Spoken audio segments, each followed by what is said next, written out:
Guys, check this out. A subscriber hit me up on Facebook Messenger and said he wanted to send me some axes. This is what I got. This is insane. I thought he owned a business or something. He doesn't want anything, doesn't even want me to shout him out. I don't have any idea how many axes are in here, but a few. All right, let's take a look in here now that I'm cooled off. Holy hell. 1, 2, 3, 4. There's at least 4 in here. I think 5. All right, that took a minute. This is insane. I told the guy not to send all these. I told him 1 or 2 would be fine. I don't even know where to start. I guess with this guy here, basically across to the Oxenkoff. I'm glad he sent one of these because I really like that shape of the, this is the Canada or the Europa, the one I had. So I know I'll like that. Put that to the side. The sheath's better than, look at this guy. Ben, you probably have one of these. This handle feels very comfortable. Square in the back, comes to a kind of point in the front. But man, are these guys long. Really long. Wedgy thing. He gave me a note detailing what all these are. This is, I guess, 1,500 grams. I'm assuming that's total weight, or is that head weight? Look how long these bits are. Crazy. I've never swung anything like this. Slip fit. We'll see how that holds up. This guy, look at his broad axe. If that isn't 7 inches long, that's probably more than that. It's probably like 8 inches. Beefy old handle. I'll have to take care of that somehow. I mean, this is crazy. Just crazy. He sent me a few heads. Not a few, more than a few. There's 1,200 gram. These are Prandys, I believe. Threw in a Kent there. You guys will have to tell me what that stamp is. I see a little crown, so obviously English. I should say obviously. I don't know what any of these are. This is a Trenton. God, man, look how wide and thin these blades are. And then this was the most interesting. So these are Prandys, I believe, though I don't see any stamp. But what's interesting is this one here has a crooked, you probably see it better if I take this off. Jesus. Thank God that didn't break. It has a crooked bit, and this one's straight. Might be hard to show that on camera. There you go. You can see that. And his theory was, which seems to hold true, that it's probably just hard to make a straight, long, thin blade like this. Thank God that didn't break. But man, that's too much. All right, now that you guys have seen the axes, crazy generous. I wanted to read the short letter here because it's not very long. He writes, "Dear Kevin, below you will find a list of the axes in question with some specifications. I sent 2 Prandy professional axes to illustrate the variations in quality." Those are the last 2, the one that I dropped. I think that actually says a lot about the temper, that it didn't shatter. Means it's not too hard.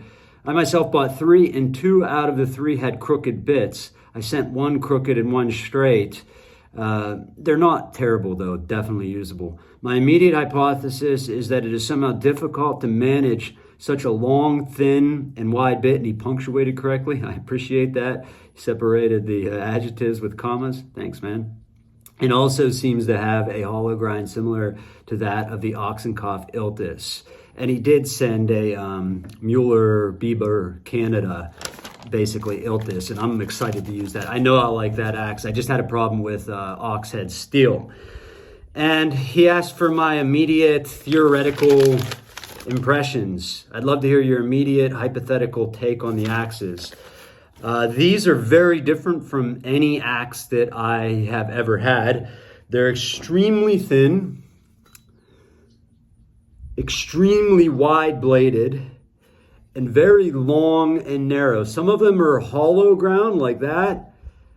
And then some of them are more wedgy, like this Greek, which is just a wild pattern on this long slip fit handle. Handles are really long, will be awkward for me, but I'll use them that way for a while. I'm so looking forward to swing this thing, but the hang is a little bit sus. You see, oh, there's a massive gap there, and there's so much material here, and I'm used to a slightly longer handle. I might actually try to get the barrel wedge off and jump this down, but you guys don't want to hear about handles. You want to hear about the heads. What do I think? Theoretically, it's a knife on a stick. These axes are knives on a stick, so there's no way they're not going to be good choppers. Will they be a little bit sticky? Maybe in certain kinds of wood, but I imagine in hard, dried wood, they're going to chop excellent. And I imagine in soft wood, they're going to sink so deep that any stickiness that they have, it's not going to matter because it's going to take a few strikes and you're right through it. I know they'll all be great limbers. I got to limb with this guy. That's just what I'm so excited to sink this into something. So that'll probably be the first one I deal with. I could go through each one of them, but I don't know what I don't know at this point. I have to use these. It'll take me a while to get all these out there and field tested. I pulled my back pretty bad this past week, so that's out for today. But as far as like Prandy's quality, I'm surprised they don't stamp all their axes. There's no stamps on these. They must be their like bottom grade or something, but they're nice. I mean, the quality of the grind is really nice. I'm never a fan of when they just roll the edge over, but such is life. The slip fit hangs look better than ones I've seen. I can see there's some gaps where I know one right away is going to rock back and forth, but I'm not going to complain about the slip fit. I'm actually give it a try and see if I can make it work the way they're supposed to. But I'm excited to use these axes. Thanks, guys, for watching this video, but thank you, Oliver Mao, for sending these. Too much, brother, too much. So, buddy, I don't know what your name is on YouTube, but you DM'd me under the name Oliver Meow, M-O-W, which is an awesome name. Don't know if it's your real name or not, but it's an awesome name. I once saw, when I was working on a concrete job, some guy named Sammy Sachs had carved his name into the concrete.